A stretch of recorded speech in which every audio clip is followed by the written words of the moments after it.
देखिए, शुरू करेंगे अपन अपना मानव अधिकार संरक्षण अधिनियम, इसका अध्याय 6 जो है मानव अधिकार न्यायालय से संबंधित है। मानव अधिकार न्यायालय से इसमें धारा 30 देखिए, सेक्शन 30, धारा 30 जो है आपका मानव अधिकार न्यायालय से है। मानव अधिकार न्यायालय, मानव अधिकार न्यायालय, ठीक है, इतना काफी। अब देखिए ये क्या कहता है। ये कहता है मानव अधिकार के अतिक्रमण से उद्भूत होने वाले अपराधों का शीघ्र विचारण करने के लिए, वो बंद करने के प्रयोजन के लिए राज्य सरकार उच्च न्यायालय के मुख्य न्यायमूर्ति की सहमति से अधिसूचना द्वारा उक्त अपराधों का विचारण करने के लिए प्रत्येक जिले के किसी सेशन न्यायालय को मानव अधिकार न्यायालय के रूप में विनिर्दिष्ट कर सकेगी। परंतु लिखा है, परंतु इस धारा की कोई बात तब तक लागू नहीं होगी जब तक तत्समय प्रवृत्त अन्य विधि के अधीन ऐसे अपराधों के लिए पहला है ए, कोई सेशन न्यायालय पहले से ही सेशन न्यायालय के रूप में विनिर्दिष्ट है या कोई विशेष न्यायालय पहले से ही गठित है। तो ये कह रहा है कि भैया इस अधिनियम से संबंधित जो भी अपराध होते हैं उनका शीघ्र विचारण, विशेष न्यायालय की साधारणतः स्थापना की जाती है इसलिए कि शीघ्र विचारण हो। तो विशेष न्यायालय की जो स्थापना होती है किसी भी एक्ट में हो तो विशेष न्यायालय की स्थापना शीघ्र विचारण के लिए ही की जाती है। तो इस अधिनियम से संबंधित जो अपराध हैं उनका शीघ्र विचारण करने के लिए यहाँ कौन विशेष न्यायालय की स्थापना कर सकता है? राज्य सरकार। ये याद रखना है आपको, राज्य सरकार। विशेष न्यायालय की स्थापना कौन करता है? राज्य सरकार करता है। किसके परामर्श से करती है? हाई कोर्ट के मुख्य न्यायमूर्ति के परामर्श से। ठीक है, हाई कोर्ट के मुख्य न्यायमूर्ति के परामर्श से।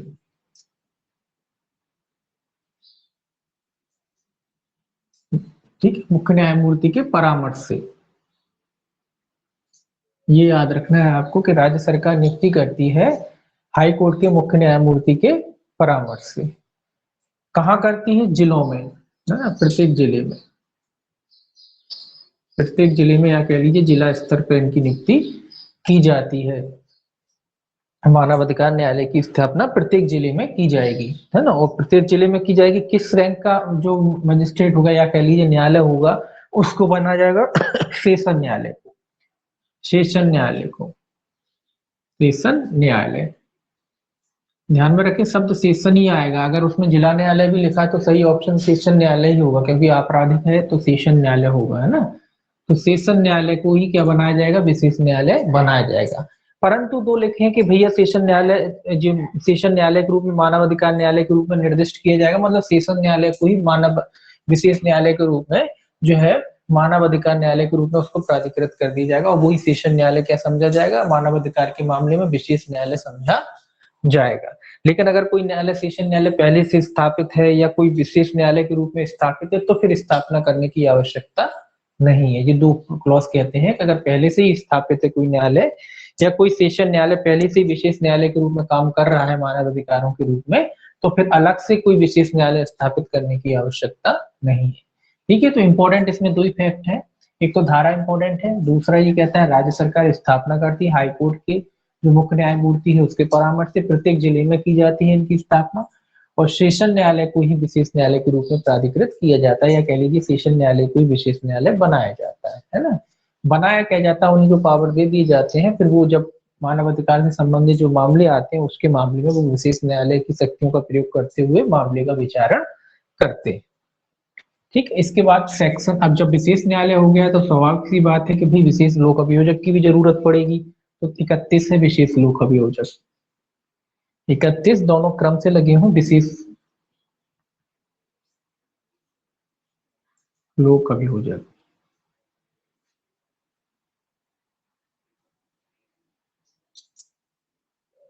जब विशेष न्यायालय है तो उसमें मामलों की पैरवी करने के लिए एक लोक अभियोजक की भी जरूरत पड़ेगी, तो उस लोक अभियोजक को क्या कहा जाएगा? विशेष लोक अभियोजक। इसकी भी नियुक्ति भी कौन करेगा? राज्य सरकार करेगा। इसमें लिखा है राज्य सरकार प्रत्येक मानव अधिकार न्यायालय के लिए अधिसूचना द्वारा एक लोक अभियोजक विनिर्दिष्ट करेगी या किसी ऐसे अधिवक्ता को जिसने कम से कम 7 वर्ष तक अधिवक्ता के रूप में विधि व्यवसाय किया हो, उस न्यायालय में मामले के संचालन के प्रयोजनों के लिए विशेष लोक अभियोजक के रूप में नियुक्त करेगी। तो ये कह रहा है कि जब विशेष न्यायालय स्थापित हो चुके हैं तो उनमें मामलों का संचालन करने के लिए भी किसी लोक अभियोजक की जरूरत पड़ेगी। तो उस राज्य सरकार जो है, राज्य सरकार, यहाँ भी राज्य सरकार नियुक्ति करती है। राज्य सरकार क्या करेगी, एक विशेष लोक अभियोजक की नियुक्ति करेगी। विशेष ऊपर लिखा ही है। तो राज्य सरकार काय की नियुक्ति करेगी, एक विशेष लोक अभियोजक की नियुक्ति करेगी, विशेष लोक अभियोजक।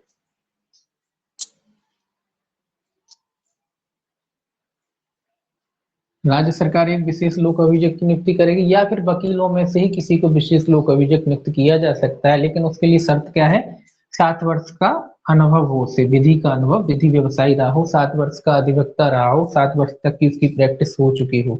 तो ऐसे वकीलों को में से भी किसी को भी विशेष लोक अभियोजक के रूप में मानव अधिकार न्यायालय में कार्रवाई की पैरवी करने के लिए नियुक्त किया जा सकता है। किसी वकील को भी बनाया जा सकता है, किसी अधिवक्ता, वकील अधिवक्ता की बात है, किसी अधिवक्ता को भी बनाया जा सकता है जिसको 7 वर्ष का अनुभव हो, वकालत का जिसको 7 वर्ष का अनुभव हो, ऐसे किसी अधिवक्ता को क्या बनाया जा सकता है, विशेष लोक अभियोजक के रूप में नियुक्त किया जा सकता है।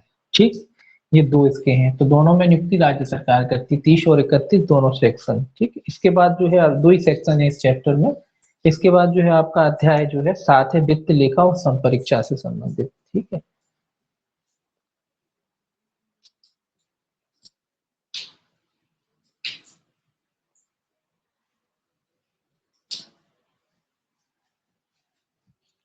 अध्याय 7।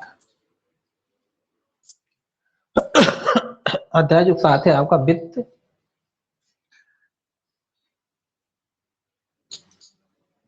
लेखा और क्या है, संपरीक्षा।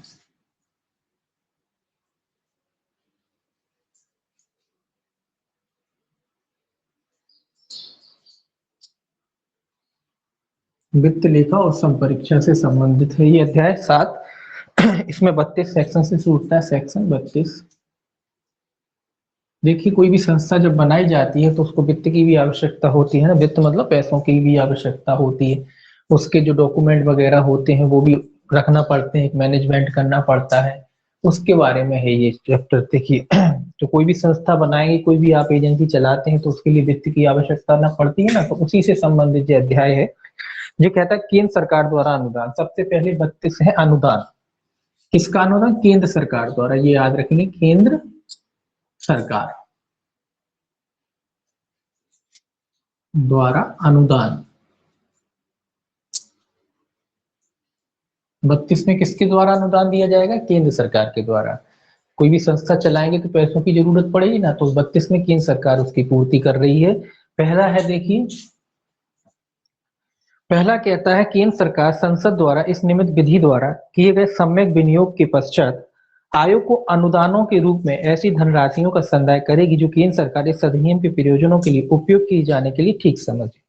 तो ये कह रहा है केंद्र सरकार क्या करता है, संसद द्वारा, केंद्र सरकार संसद द्वारा तय करेगी, पहले मिलके वो जो सांसद वगैरह होते हैं ये सब लोग मिलके तय करेंगे कि ये जो भी आयोग है, इस आयोग को कितनी धनराशि की आवश्यकता है। जितनी भी ये लोग तय करेंगे उतनी धनराशि अनुदान के रूप में क्या करेंगे, आयोग को देंगे, प्रदान करेंगे, अनुदान के रूप में क्या करेंगे, आयोग को प्रदान करेंगे। ठीक है, जितनी जो आवश्यक समझती है केंद्र सरकार और जितना इनको लगता है कि ठीक है संसद की राय के अनुसार, तो ये क्या करेंगे, उतना अनुदान की राशि क्या करेंगे, उतना धनराशि जो है अनुदान के रूप में किसको देंगे, आयोग को देंगे, उपलब्ध कराई जाएगी। ठीक है, दूसरा क्या कह रहा है, ये सिंपल है, इसमें कोई खास नहीं है। दूसरा है आयोग इस अधिनियम के अधीन कृत्यों का पालन करने के लिए ऐसी राशियां खर्च कर सकेगा जो वह ठीक समझे, और ऐसी राशियां उपधारा 1 में निर्दिष्ट अनुदानों में से संदेह वह मानी जाएंगी। तो ये कह रहा है कि भाई अब आयोग के पास पैसा आ गया तो आयोग उसको खर्च भी करेगा। आयोग कैसे खर्च करेगा, जैसा वो आवश्यक समझता है। आयोग इस अधिनियम के अधीन कृत्यों का अधिनियम के अधीन कृत्यों का पालन मतलब अधिनियम में जो भी कार्य बताए जो अपने पढ़े हैं उन कार्यों पर खर्च करेगा। अधिनियम के अधीन जो कार्य है, एक मिनट, कार्यों में अकेला लिख लीजिए, कृत्यों पर खर्च करेगा, कृत्यों पर क्या करेगा, खर्च करेगा। जो भी अधिनियम से संबंधित कृत्य है उन पर क्या करेगा, आयोग उन राशियों को खर्च करेगा और यही माना जाएगा कि वो जो अनुदान दिया गया था उसमें से उसको खर्च किया गया, क्योंकि आयोग कहाँ से लाएगा, तो सरकार दे रही है पैसा, उसी में से वो क्या करेगा, जो भी अधिनियम से जुड़े हुए कार्य हैं उन पर क्या करेगा, उस राशि को अपने अनुसार उसको जहां भी ठीक लगता है, जितना भी ठीक लगता है उसके अनुसार वो उन राशियों को क्या करेगा, खर्च करेगा। तो इसमें कोई खास नहीं है, बस इतना है कि केंद्र सरकार जो हेडिंग है बस उतना ही पर्याप्त है इसमें कि केंद्र सरकार द्वारा अनुदान, केवल इतना पर्याप्त है, बाकी इसमें कोई ऐसी कोई चीज नहीं है। ठीक है, अब देखिए 33, केंद्र के अलावा भैया केंद्र अकेले से काम नहीं चलेगा, तो राज्य भी है, तो राज्य द्वारा अनुदान, राज्य आयोग भी होते हैं ना, तो राज्य द्वारा भी अनुदान दिए जाएंगे। इसमें लिखा है राज्य सरकार द्वारा अनुदान 33 में, इसमें भी आप हेडिंग याद रखें, राज्य सरकार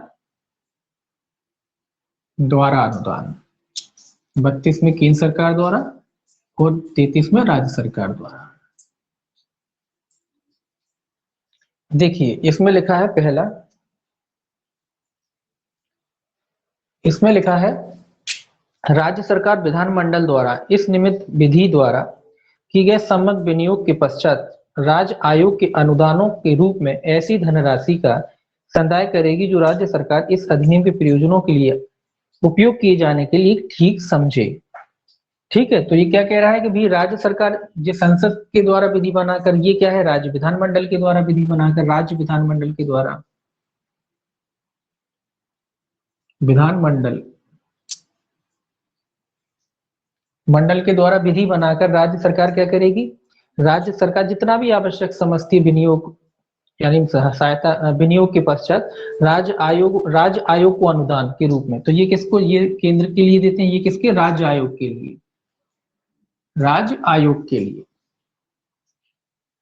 आयोग के लिए ये क्या करेंगे, अनुदान देंगी। राज्य सरकार किसके लिए देगी, राज्य आयोग जो होते हैं उनके लिए अनुदान की व्यवस्था की जाएगी, राज्य सरकार द्वारा उनके अनुदान की व्यवस्था की जाएगी। ठीक है, तो ये देखिए इसमें राज्य सरकार करेगी, राज्य आयोग जो होते हैं उनको अनुदान की व्यवस्था करेगी, राज्य विधानमंडल द्वारा जो भी है विधि बना करके जितना भी आवश्यक समझते उतना अनुदान की व्यवस्था राज्य सरकार द्वारा की जाएगी राज्य आयोगों के लिए। दूसरा कहता है राज्य आयोग अध्याय 5 के अधीन कृत्यों का पालन करने के लिए ऐसी राशियां खर्च कर सकेगा जो वह ठीक समझे और ऐसी राशियां उपधारा 1 में निर्दिष्ट अनुदानों में से संदेह मानी जाएंगी।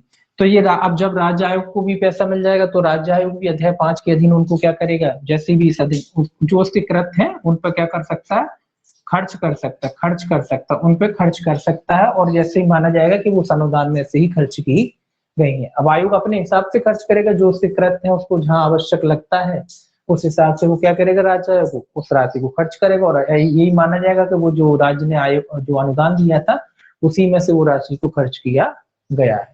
तो बस इसमें दोनों में आपको केवल सेक्शन याद रखने हैं, एक सेक्शन ये याद रखना है 32 में जो अनुदान देता है केंद्र सरकार देता है, केंद्र सरकार केंद्रीय आयोग को अनुदान देगा, राज्य सरकार राज्य आयोग को अनुदान देगा, है ना, बस इतना याद रखना। इसके बाद देखिए 34 है, अब जी अनुदान वगैरह हो गए, तो ऐसा तो है नहीं कि भी अनुदान अकेला हो गया, पैसा दे दिया और कोई उसका हिसाब किताब भी तो रखना पड़ेगा, पैसा सरकार देगी तो उसका हिसाब किताब भी रखना पड़ेगा। तो लेखा के बारे में आगे है कि भाई जब पैसा दे दिया तो उसके भैया उसका उसका क्या किया जाएगा, उसका लेखा भी रखा जाएगा, संपरीक्षा भी की जाएगी यानी ऑडिट भी की जाएगी उसकी, दोनों है, अकाउंट और ऑडिट के बारे में है। फिर जब आपको पैसा दिया गया है तो उसका अकाउंट और ऑडिट भी की जाएगी, है। अब ये है 34 34, इसमें है आपका लेखा और परीक्षा, अकाउंट है ये और ऑडिट, संपरीक्षा। ऑडिट का मतलब होता है कि आपको जो अकाउंट को देखा जाता है ना, उसका हिसाब किताब रखा जाता है, उसमें देखा जाता है, चेक किया जाता है, वो उसको ऑडिट कहते हैं। देखिए पहला देखिए क्या कहता है, ये कहता है आयोग उचित लेखा और अन्य सुसंगत अभिलेख रखेगा और लेखाओं का वार्षिक विवरण ऐसे प्रारूप में तैयार करेगा जो केंद्र सरकार भारत के नियंत्रक महालेखा परीक्षक से परामर्श करके विहित करे। ये कह रहा है कि भी आयोग जो है अपने लेखा भाइयां जो भी हैं उनको उचित रूप से रखेगा, लेखा भाइयों को क्या करेगा, लेखा जो खाते वगैरह कह लीजिए, जो लेखा भाइयां हैं जो खाते वगैरह होते हैं ना, उसको उचित रूप से रखेगा, मतलब उचित व्यवस्थित रूप से रखेगा। और किस तरीके से रखेगा, जैसा केंद्र सरकार निर्देशित करे इनको, केंद्र सरकार जैसा निर्देशित करे। और केंद्र सरकार किसके हिसाब से निर्देशित करेगी, इसमें लिखा है जो केंद्र सरकार भारत के नियंत्रक महालेखा परीक्षक के परामर्श से, केंद्र सरकार, ये याद रखना है, भारत के नियंत्रक महालेखा परीक्षक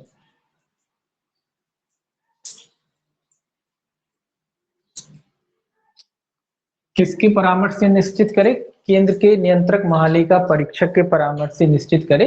उस हिसाब से जिस तरीके से वो चाहता है उस हिसाब से क्या करे जाएगा, उसको रखा जाएगा, लेखाओं को रखा जाएगा जैसा कि केंद्र सरकार चाहती है भारत के नियंत्रक महालेखा परीक्षक के परामर्श से। परामर्श इसका क्यों लेगी, क्योंकि ये एक तरीके से अकाउंटेंट ही होता है, ये भारत का सबसे बड़ा अकाउंटेंट ही होता है ना। या कह लीजिए पहले अपने आज तो अपन अकाउंटेंट कहते हैं, पहले के जमाने में क्या कहते थे, जो मुनीम जी कहते थे ना, वो एक तरीके से ये मुनीम जी है, ये बहुत बड़ा मुनीम है, सबसे भारत का सबसे बड़ा। तो जो लेखा अपना जो खातों को रखते हैं ना, पैसों की कौन कितना कहाँ से आया कैसा है, तो एक प्रोफार्मा इन लोगों का होता है किस तरीके से क्या रखना है। तो ये सबसे बड़ा क्या है, अकाउंटेंट है भारत का। भारत में इससे बड़ा अकाउंटेंट नहीं होता, ये सबसे बड़ा अकाउंटेंट है। भारत सरकार की जो भी वित्त संबंधी चीजें होती हैं उसका नियंत्रण रखता है, मतलब हिसाब किताब रखता है, पैसों कहाँ से आया कितना गया, तो उसका हिसाब किताब रखता है। तो इसीलिए उसके परामर्श से केंद्र सरकार तय करेगी कि किस हिसाब से आपको मैनेजमेंट करके रखना है, कैसे लिखना है, क्या करना है ना। तो उसका एक क्रम होता है, तरीका होता है, ये नहीं कि कोई भी चीज कहीं भी लिख दी। आप कोई भी बिजनेस भी करते हो, आप देखते हो कि रजिस्टर बनाए जाते हैं, उसके बाद पर्सनली लोग अपने अकाउंटेंट रखते हैं और उसको मैनेज कराते हैं, तो इसी तरीके से इनको भी मैनेज किया जाएगा। तो राज्य आयोग की भी जिम्मेदारी है कि वो अपने जो लेखा वाहियां हैं उनको उचित रूप से रखें, जैसा केंद्र सरकार उन्हें अधिसूचित करती है जो नियंत्रक महालेखा परीक्षक है उसके परामर्श से। आगे कहता है, आयोग के लेखाओं की संपरीक्षा नियंत्रक महालेखा परीक्षक द्वारा ऐसे अंतरालों पर की जाएगी जो उसके द्वारा निर्दिष्ट किया जाए, और ऐसे संपरीक्षा के संबंध में उपगत कोई व्यय आयोग द्वारा नियंत्रक महालेखा परीक्षक को संदेह होंगे। अब ये कह रहा भैया, ये जब लेखा इसके हिसाब से बनाया जाएगा, साथ में ये समय समय पर ऐसे समय पर, या कह लीजिए समय समय पर जब भी वो आवश्यक समझता है संपरीक्षा की जाएगी, इसकी मतलब ऑडिट की जाएगी। साल में 6 महीने में जो भी तय होता है, और नॉर्मली आप बिजनेस भी करते हो तो आप जानते हो कि साल में 6 महीने में एक आपका मेन अकाउंटेंट आता है, वो क्या करता है, आपकी ऑडिट करता है, आपका पूरा हिसाब के साथ देखता है, चेक करता है, कहीं कोई गलती है क्या है वो बताता। तो ऐसे ही नियंत्रक महालेखा परीक्षक क्या करेगा, उसका ऑडिट करेगा। ऊपर लिखने की जरूरत, नियंत्रक महालेखा परीक्षक इतना लिखिए, ठीक है। तो नियंत्रक महालेखा परीक्षक क्या करेगा, समय समय पर या जो भी समय उसने तय की रखा है, साल में 1 बार 2 बार 3 बार जो भी है, वो उसकी क्या करेगा, ऑडिट करेगा। ऑडिट करके उसको चेक करेगा। अब जब ऑडिट करेगा आएगा, तो नॉर्मली भी कोई अकाउंटेंट आता है तो उसको भी खर्चे देने पड़ते हैं, ऐसे इनको भी खर्चे देने पड़ेंगे। इसका खर्चा कौन देगा, आयोग के द्वारा दिया जाएगा। जो भी इसके खर्चे होते हैं, आता है वो ऑडिट करता है, उसके लिए वो पैसे लेता है, फीस लेता है अपनी, तो उस फीस को देना पड़ेगा। फीस कौन देगा, आयोग के द्वारा उसकी फीस दी जाएगी। संपरीक्षा आयोग द्वारा नियंत्रक महालेखा परीक्षक को दी जाएगी। तो इसकी फीस कौन देगा, फीस आयोग ही देगा। जब आयोग का काम कर रहा है तो आयोग ही देगा इसकी फीस, ठीक है। आयोग ही इसकी फीस देगा, जब आयोग काम कर रहा है तो आयोग ही इसकी फीस देगा। अब देखिए तीसरा, नियंत्रक महालेखा परीक्षक के और इस अधिनियम के अधीन आयोग के लेखाओं की संपरीक्षा के संबंध में उसके द्वारा नियुक्त किसी व्यक्ति के उस संपरीक्षा के संबंध में वे ही अधिकार और विशेष अधिकार तथा प्राधिकार होंगे जो नियंत्रक महालेखा परीक्षक के साधारणतः सरकारी लेखाओं की संपरीक्षा के संबंध में होते हैं, और विशिष्टता उसे वहियों, लेखें, संबंधित वाउचर तथा अन्य दस्तावेज और कागज पत्र पेश किए जाने की मांग करने की और आयोग के किसी भी कार्यालय का निरीक्षण करने का अधिकार होगा। ये क्या कह रहा है कि जो नियंत्रक महालेखा परीक्षक के, कौन सा तीसरा है, नियंत्रक महालेखा परीक्षक के इस अधिनियम के अधीन आयोग की लेखाओं की संपरीक्षा की नियुक्ति उसके द्वारा, हाँ ये कह रहा है कि नियंत्रक के इस अधिनियम के तहत सारे वो अधिकार होंगे, नियंत्रक को तो होते ही, उसके अलावा अगर इसके द्वारा कोई नियुक्त किया जाता है व्यक्ति, नियुक्त व्यक्ति है, क्योंकि देखिए ये काफी बड़ा अधिकारी और इसको कई पूरे देश के जितने हैं सबका ये नियंत्रण रखता है, तो ये हर जगह तो जा नहीं सकता, तो इसके तरफ से कोई अन्य अकाउंटेंट नियुक्त किया जा सकता है जो इसके अधीनस्थ सोचे, तो ये उनको भी नियुक्त कर सकता है कि जाके आप अकाउंटेंट आप क्या कर आइए, ऑडिट कर आइए। तो जो इसकी जगह नियुक्त होकर आता है, इसी के द्वारा नियंत्रक महालेखा परीक्षक के द्वारा जिसको नियुक्त किया जाता है, वो जो अकाउंटेंट आता है वो भी वही शक्तियां रखेगा जो कि नियंत्रक महालेखा परीक्षक रखता है। यानी क्या इनको क्या शक्तियां, सीधी सीधी बात है, इनको दस्तावेजों से संबंधित शक्तियां होती हैं कि जो दस्तावेजों का निरीक्षण कर सकते हैं, कोई भी वाउचर चेक वगैरह जो भी होते हैं उनका निरीक्षण कर सकते हैं। इनके जो कार्यालय होते हैं जहाँ पे जो भी दस्तावेज वगैरह होते हैं उनको मंगा सकते हैं, उनको देख सकते हैं, चेक कर सकते हैं। तो ये समस्त शक्तियां इनको भी होगी, इसको नियंत्रक को भी होगी और इसके द्वारा जो नियुक्त किया गया व्यक्ति होता है उसको भी होगी। अब देखिए चौथा क्या कहता है। चौथा कहता है नियंत्रक महालेखा परीक्षक द्वारा या इस निमित्त उसके द्वारा नियुक्त किसी अन्य व्यक्ति द्वारा प्रमाणित आयोग के लेखे उन पर संपरीक्षा रिपोर्ट सहित आयोग द्वारा केंद्र सरकार को प्रतिवर्ष भेजे जाएंगे और केंद्र सरकार ऐसी संपरीक्षा रिपोर्ट का उसके प्राप्त होने के पश्चात यथाशीघ्र संसद के प्रत्येक सदन के समक्ष रखाएगी। अब जो चूंकि अब जिसने ऑडिट कर लिया है, ऑडिट करके अपनी रिपोर्ट तैयार की होगी, तो रिपोर्ट तैयार की है तो ये कह रहा है कि जो रिपोर्ट इसने तैयार की है वो जो आयोग की अब जिम्मेदारी है, किसकी जिम्मेदारी है, आयोग की, कि आयोग प्रत्येक वर्ष जो रिपोर्ट तैयार की गई है, तो जो लेखे संबंधी जो भी जानकारियां और साथ ही साथ इनकी रिपोर्टों को लगा करके किसको भेजेगी, केंद्र सरकार को भेजेगी। और केंद्र सरकार आप जानते हैं जब केंद्र सरकार को भेजी जाती है तो केंद्र सरकार क्या करती है, उसको संसद के समक्ष रखाती है। यानी लोकसभा संसद के दोनों सदन जो भी होते हैं उनके सदन के समक्ष क्या करती है, उसको रखवाती है। फिर उसमें देखा जाता है कि कहाँ कैसी मद में क्या पैसा खर्च हुआ है। तो आयोग की जिम्मेदारी थी कि प्रत्येक वर्ष जो भी डाटा वगैरह है इनके पास और जो रिपोर्ट लगाई गई है नियंत्रक महालेखा परीक्षक की, उस रिपोर्ट के साथ वो क्या करेगी, डाटा को कहाँ भेजेगी, केंद्र सरकार को भेजेगी। वो केंद्र सरकार उसे कहाँ रखाएगी, संसद के समक्ष रखाएगी। ठीक है, ये इसका लेखाओं से संबंधित हो गया। अब जो 34 में जो था लेखा और संपरीक्षा केंद्र की थी, अब इसके बाद आ जाएगी राज्य की। इसमें भी सेम है, इसमें राज्य का जो होता है देखिए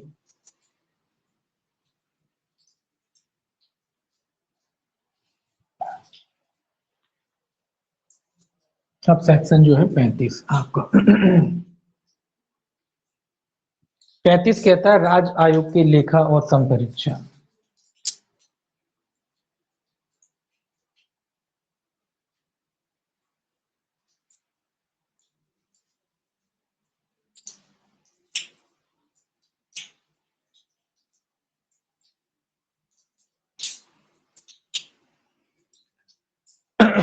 ये क्या कहता है, देखिए इसमें पहला क्या कहता है, ये भी सेम लगभग ऐसा है थोड़ा सा। इसमें लिखा है राज्य आयोग उचित लेखा और अंशसंगत अभिलेख रखेगा और लेखाओं का वार्षिक विवरण ऐसे प्रारूप में तैयार करेगा जो राज्य सरकार के नियंत्रक महालेखा परीक्षक के परामर्श से विहित करे। तो राज्य सरकार की भी जिम्मेदारी है कि भाई उचित लेखा रखे। कैसा रखे, उचित लेखा, मतलब जो भी लेखावाहियां कहते हैं जिन्हें, उनको रखे, उचित लेखावाहियों को रखेगा, ये राज्य की जिम्मेदारी है। और ये भी संपरीक्षा कराएगा किसके द्वारा, राज्य का जो क्या कहते हैं नियंत्रक महालेखा परीक्षक होता है उसके द्वारा। राज्य का जो नियंत्रक महालेखा परीक्षक होता है, राज्य का नियंत्रक महालेखा परीक्षक,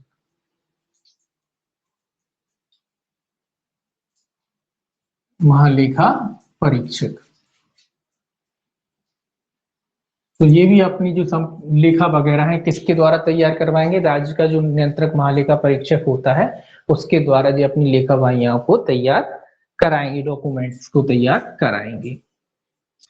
दूसरा कहता है राज्य आयोग लेखाओं की संपरीक्षा नियंत्रक महालेखा परीक्षक द्वारा ऐसे अंतरालों पर की जाएगी जो उसके द्वारा निर्दिष्ट किए जाएं और ऐसी संपरीक्षा के संबंध में उपगत कोई व्यय राज्य आयोग द्वारा नियंत्रक महालेखा परीक्षक को संदेह होंगे। तो यहाँ भी कह रहा है कि जैसा उचित समझे, मतलब साल में एक ऑडिट होनी है कि 2 ऑडिट होनी है, जैसा भी निर्धारित किया जाए उसके हिसाब से ऑडिट की जाएगी, उसके हिसाब से संपरीक्षा की जाएगी।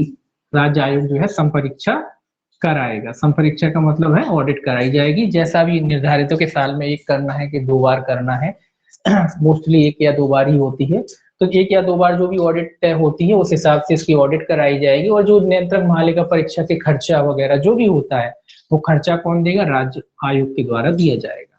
किसके द्वारा दिया जाएगा? राज्य आयोग द्वारा। किसका खर्चा? जो नियंत्रक महालेखा परीक्षक आएगा, राज्य का नियंत्रक महालेखा, यहाँ कौन का करेगा? यहाँ राज्य का नियंत्रक महालेखा परीक्षक जो होगा उसका खर्चा जो है आयोग के द्वारा दिया जाएगा। कौन सा आयोग देगा? राज्य आयोग देगा। राज्य की बात हो रही तो राज्य ही देगा, ठीक है। तीसरा क्या कहता है? तीसरा कहता है नियंत्रक महालेखा परीक्षक के और इस अधिनियम के अधीन राज्य आयोग के लेखाओं की संपरीक्षा के संबंध में उसके द्वारा नियुक्त किसी व्यक्ति के उस संपरीक्षा के संबंध में वे ही अधिकार और विशेष अधिकार तथा प्राधिकार होंगे जो नियंत्रक महालेखा परीक्षक के साधारणतः सरकारी लेखाओं की संपरीक्षा के संबंध में होते हैं। विशिष्टतः उससे वहिया लेखे संबंधी वाउचर तथा अन्य दस्तावेज और कागज पत्र पेश किए जाने की मांग करने और अन्य उपयोग और राज्य आयोग के किसी कार्यालय का निरीक्षण करने का अधिकार होगा। तो ये कह रहा है कि भैया जो नियंत्रक, राज्य का नियंत्रक महालेखा परीक्षक है या इसके द्वारा नियुक्त कोई व्यक्ति है, इसको भी वही शक्तियां होंगी जो नियंत्रक महालेखा परीक्षक को साधारणतः होती हैं। तो इसको भी इसमें लिखना जरूरत नहीं है। तो नियंत्रक महालेखा लेखा परीक्षक को जो शक्तियां होती है इनको भी वही शक्ति, इनकी शक्तियां क्या होती? वही डॉक्यूमेंट वगैरह चेक करना, वाउचर वगैरह चेक करना, इनके जो कार्यालय वगैरह होते हैं उसमें ऑडिट करना, उसमें जाके उसको दस्तावेजों का निरीक्षण करना, साथ ही साथ जो भी आवश्यक दस्तावेज हैं अगर इनको लगता है कि उनको जरूरत है तो उनसे मांग सकते हैं, ठीक है, उनको मांग भी कर सकते हैं। तो ये सारी शक्तियां इनको होती हैं। अब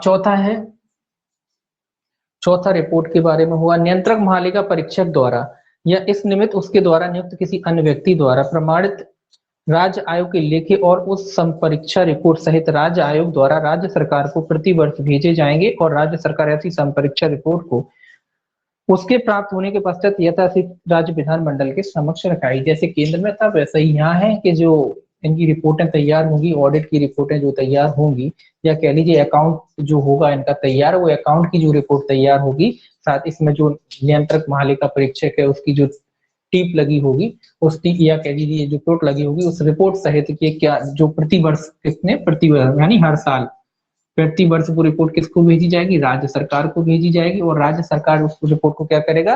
राज्य विधानमंडल के समक्ष रखवाएगा। किसके समक्ष रखवाएगा? राज्य विधानमंडल के समक्ष रखवाएगा। ये था आपका अध्याय 7, ठीक है। तो इसमें सेक्शन, बेसिकली सेक्शन याद रखना और ये थोड़ा सा याद रखना है कि राज्य नियंत्रक महालेखा परीक्षक वहां नियंत्रक महालेखा परीक्षक के नियंत्रण में होता है। तो वैसे तो जितना भी ऑडिट का काम होता है वो ये लोग करते हैं, या तो ये करते हैं या इनके नियंत्रण अधीन कोई व्यक्ति होता है वो करता है। और खर्चे वगैरह तो उनको देने ही पड़ते हैं, इनका जो भी चार्ज लगता होगा ये वो सारे चार्ज देते हैं। काफी लेते हैं ये लोग। नॉर्मल अकाउंटेंट भी आजकल काफी चार्ज लेता है, आप बुलाओगे वो भी बहुत चार्ज करता है। अब देखिए अध्याय 8।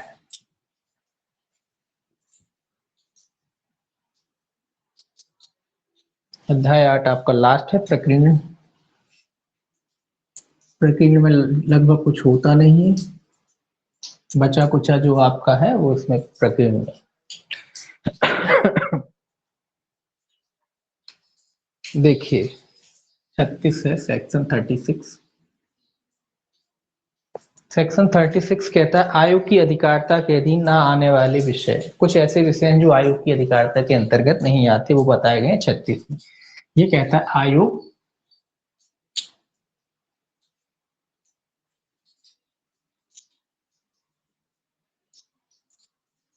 की अधिकारिता में न आने वाले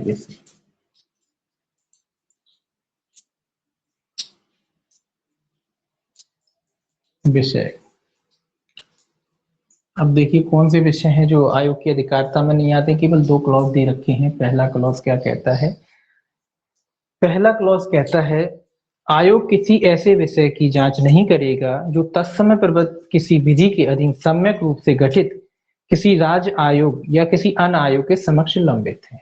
ये क्या कह रहा है? ये कह रहा है कि आयोग का मतलब तो जानते ही आप, यहाँ आयोग जब शब्द इस्तेमाल हो रहा है उसका मतलब केंद्रीय आयोग की बात हो रही है कि भैया केंद्रीय आयोग कोई ऐसी जांच वगैरह नहीं करेगा या किसी विषय में जांच वगैरह नहीं करेगा कौन सी जांच नहीं करेगा, बस इसको लिख लीजिए, जांच नहीं करेगा, नहीं करेगा। कब नहीं करेगा जांच, इसमें दो कंडीशन लिखी है। पहला तो गठित विधि के अधीन सम्यक रूप से गठित किसी राज्य आयोग या किसी अन्य आयोग, मतलब राज्य आयोग, यहाँ लिख लीजिए राज्य आयोग या कोई अन्य आयोग, ऐसी कोई कार्रवाई है जो राज्य आयोग या अन्य आयोग के समक्ष लंबित है, तो उनमें जो केंद्रीय आयोग है वो कोई कार्रवाई नहीं करेगा, जांच नहीं करेगा या कार्रवाई नहीं करेगा। कब नहीं करेगा, जब कोई मामला पहले से किसी राज्य आयोग के समक्ष लंबित है या किसी अन्य आयोग, जो भी अन्य आयोग गठित हुआ है वहां कार्रवाई पहले से चल रही है। तो कुल मिला के आप इतना ध्यान रखिए कि जो केंद्र आयोग है जो अपनी टांग उसमें नहीं अड़ाएगा, ठीक है ना। पहले से जब मामला पेंडिंग है, किसी राज्य में चल रहा है, राज्य आयोग के अधीन है या कोई अन्य आयोग है वो उसकी जांच कर रहा है, तो केंद्रीय आयोग जो है उसमें अपनी जांच नहीं करेगा। तो ये इसका पहला क्लॉज कहता है। दूसरा क्लॉज कहता क्या कहता है, ये भी याद रखना है आपको, है ना। दूसरा, आयोग या राज्य आयोग उस तारीख से जिसको मानव अधिकारों का अतिक्रमण गठित करने वाले कार्य का किया जाना अभिकृत है, 1 वर्ष की समाप्ति के पश्चात किसी विषय की जांच नहीं करेगा। दूसरा, ये दोनों पॉइंट इंपॉर्टेंट है कि 1 वर्ष के बाद, 1 वर्ष के बाद मतलब घटना के 1 वर्ष के, अब चूंकि मानव अधिकारों की बात करें तो मानव अधिकारी की घटना होगी, तो जो घटना हो चुकी है जिसमें मानव अधिकारों का अतिक्रमण हुआ था, अब कोई व्यक्ति उसके 1 वर्ष के बाद आता है और कहता है कि आयोग मुझसे सिफारिश करता है कि उसकी जांच करे, तो आयोग ऐसे मामलों में भी कोई जांच नहीं करेगा। तो 2 पॉइंट इसमें इंपॉर्टेंट है। एक तो अगर पहले से ही जांच कहीं किसी आयोग के समक्ष, कोई अन्य आयोग हो सकता है, राज्य आयोग भी हो सकता है, कि अगर लंबित है तो उन मामलों में भी, क्या नहीं कि लंबित मामलों में, जब किसी लंबित, ठीक है, तो लंबित है, कहाँ लंबित है, कोई आयोग, राज्य आयोग में या किसी अन्य आयोग में लंबित है कार्रवाई, तो उसमें ये जांच नहीं करेगा। दूसरा, 1 वर्ष की अवधि के बाद भी ये क्या है, अतिक्रमण जो हुआ था मानव अधिकारों का, 1 वर्ष के बाद भी यह जांच आदि नहीं करेगा। तो दो चीजें हैं और ये इंपॉर्टेंट है दोनों चीजें, ये आपको याद रखना है। सेक्शन देखिए 37 37 कहता है विशेष अन्वेषण दलों का गठन, ये सेक्शन भी याद रखेंगे, विशेष अन्वेषण दलों का गठन। इन्वेस्टिगेशन के उद्देश्य से, इस अधिनियम से संबंधित जो इन्वेस्टिगेशन है उससे उसके लिए विशेष अन्वेषण दल का गठन किया जाएगा। देखिए क्या कहता है ये कहता है तत्समय प्रबद्ध किसी अन्य विधि में किसी बात के होते हुए भी जहां सरकार का यह विचार है कि ऐसा करना आवश्यक है, वहां वह एक या अधिक विशेष अन्वेषण दलों का गठन कर सकेगी, जिसमें उतने पुलिस अधिकारी होंगे जितने वह मानव अधिकारों के अतिक्रमण से उद्भूत होने वाले अपराधों के अन्वेषण और अभियोजन के प्रयोजनों के लिए आवश्यक समझती है। तो ये कहता है जहां भी सरकार को आवश्यक लगता है कि एक विशेष अन्वेषण दल का गठन किया जाना चाहिए, तो वो एक या एक से अधिक, एक या एक से अधिक, एक या अधिक, ठीक है, एक या अधिक क्या कर सकती है, विशेष अन्वेषण दलों का गठन कर सकती है। और अन्वेषण दल में भी क्या होंगे, पुलिस अधिकारी ही होंगे। अन्वेषण दल में भी क्या है, पुलिस वालों को ही शामिल किया जाएगा, बस उसको विशेष अन्वेषण, मतलब एक फोकस, एक पर्टिकुलर सब्जेक्ट के लिए बन जाएंगे वो, मान के मानव अधिकार है तो उसी पर्टिकुलर सब्जेक्ट पर क्या करेंगे जी, अपना इन्वेस्टिगेशन करेंगे, तो इसीलिए उसको विशेष अन्वेषण दल बोला जाएगा। जैसा सरकार उपयुक्त समझती है वैसे दलों का वो गठन कर सकती है, एक या एक से अधिक दलों का गठन कर सकती है, और उसमें भी विशेष जो भी पुलिस अधिकारी है उनकी नियुक्ति कर सकती है, जिनको मानव अधिकार से संबंधित थोड़ी बहुत नॉलेज होती है, ऐसे पुलिस अधिकारियों को उसमें क्या किया जाता है, नियुक्त किया जाता है, और वो जो विशेष जो ह्यूमन राइट से संबंधित जो मैटर होते हैं उसी पर क्या करेंगे, अपना अन्वेषण वगैरह करेंगे। बस इतना ही इसमें याद रखना है। तो इसमें सेक्शन इसमें भी आपको याद रखना, और दूसरा ये रखना है कि अन्वेषण दल में भी पुलिस वाले ही शामिल किए जाते हैं। क्योंकि इन्वेस्टिगेशन काम करना पुलिस का ही, तो वो ही है, बस उसको विशेष रूप से नियुक्त कर दिया है कि आप पर्टिकुलर इसी मैटर को देखें, ये आपको सौंपा गया है मुद्दा और आप इसी को क्या करेंगे, आप इसी को देखेंगे, ठीक है। तो इसीलिए उनको विशेष अन्वेषण दल के रूप में गठित कर सकते हैं। 38 देखिए ये कहता है सद्भावनापूर्ण, इसमें तो आप हेडिंग ही पढ़ लो तो ही बहुत है कि अगर गुड फेथ में कोई कार्रवाई की जाती है तो कोई विधिक कार्रवाई नहीं की जाएगी किसी के भी विरुद्ध। देखिए एक बात पढ़ लेते 38 सेक्शन 38 क्या है, सद्भाव पूर्वक,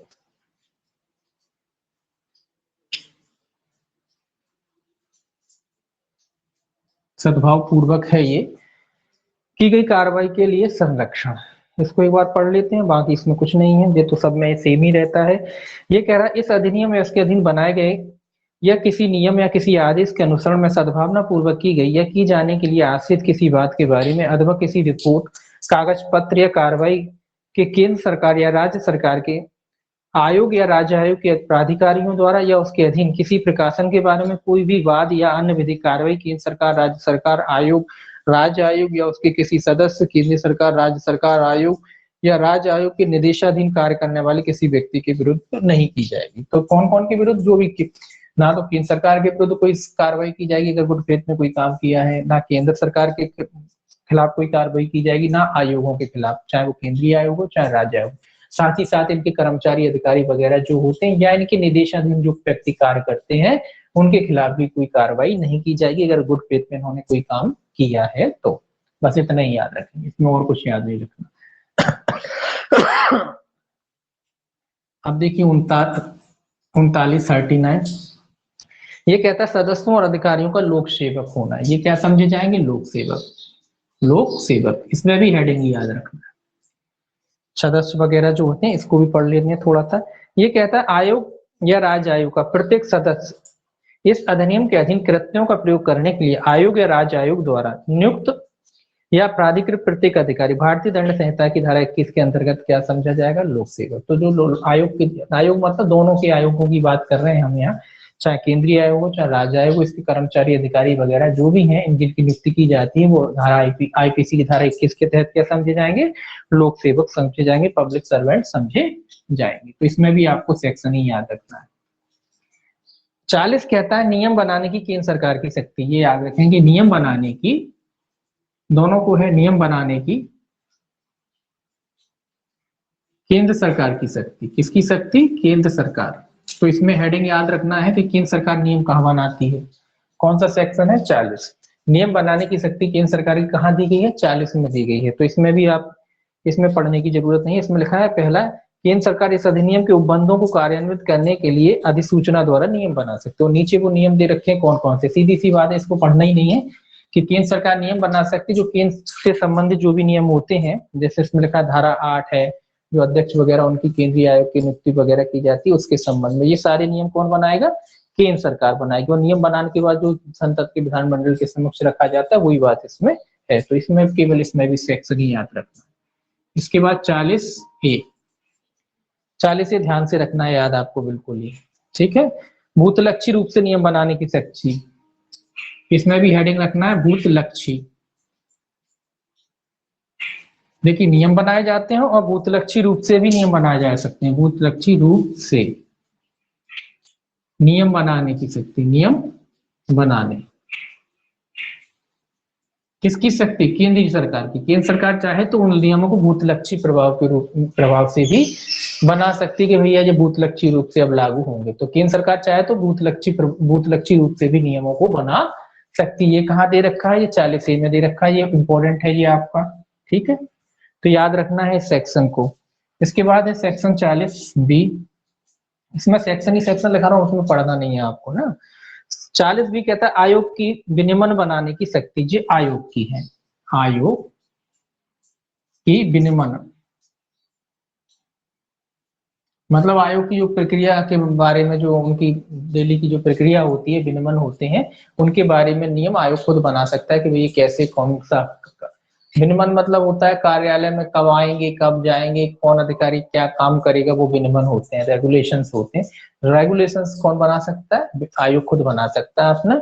तो कहाँ दिए गए हैं? 40B में दिए गए। इसमें भी आपको कुछ नहीं पढ़ना, पीछे के कोई सेक्शन नहीं पढ़ना आपको। अब देखिए सेक्शन 41। सेक्शन 41 कहता है नियम बनाने की राज्य सरकार की शक्ति। ये सेक्शन जरूर याद रखने हैं आपको, नियम बनाने की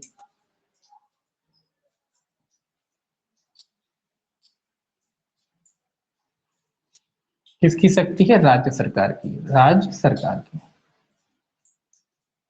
आपको लगेगा हालांकि ये तो सब में होते हैं, इंपॉर्टेंट नहीं है, भले ही ये आ जाते हैं परीक्षा में, ये सेक्शन पूछ लेते हैं कि भाई नियम केंद्र सरकार कहाँ बनाता है, राज्य सरकार कहाँ बनाता है ना। तो दोनों ही बनाते हैं, केंद्र भी बनाता है, राज्य भी बनाता है। केंद्र कहाँ बना रहा है? 40 में बना रहा है, और राज्य कहाँ बना रहा है? 41 में बना रहा है।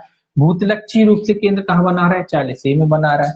आयोग विनियमन कहाँ बना रहा है, 40B में, मतलब आयोग मतलब केंद्रीय आयोग है ना, विनियमन बना सकता है। इसके अलावा सेक्शन 42 है, कठिनाइयों को दूर करने की शक्ति। अगर इस अधिनियम से संबंधित कोई कठिनाई वगैरह आती है इसको लागू कराने में, तो उसके बारे में कठिनाइयों को दूर करने की शक्ति। ठीक है, तो इसमें भी हेडिंग याद रखें, कठिनाइयों को दूर करने की शक्ति जो भी दूर होती है वो सरकार के द्वारा दूर कर दी जाती है, केंद्र सरकार के द्वारा। 43 सेक्शन देखिए, 43 क्या कहता है, निरसन। ये थोड़ा सा याद रखेंगे, निरसन।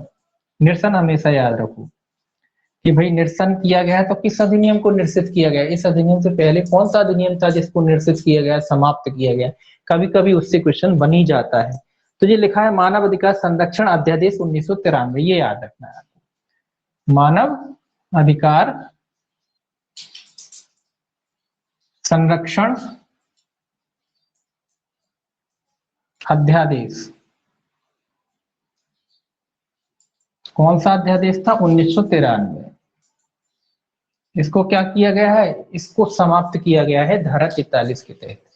कौन से, किसको समाप्त किया गया, मानव अधिकार संरक्षण अध्यादेश 1993 को इस अधिनियम के तहत या इस धारा 41 के तहत क्या किया गया है, समाप्त किया गया है। यही बस आपका था इधर तक, ये आपका कंप्लीट पूरा एक्ट। इसके बाद मंडे से पढ़ेंगे अपन अपना मोटर व्हीकल लास्ट एक्ट जो है, उसको आराम से मोटर व्हीकल शुरू करेंगे मंडे से। या आप इसको ढंग से अच्छी ढंग से पढ़ लेना।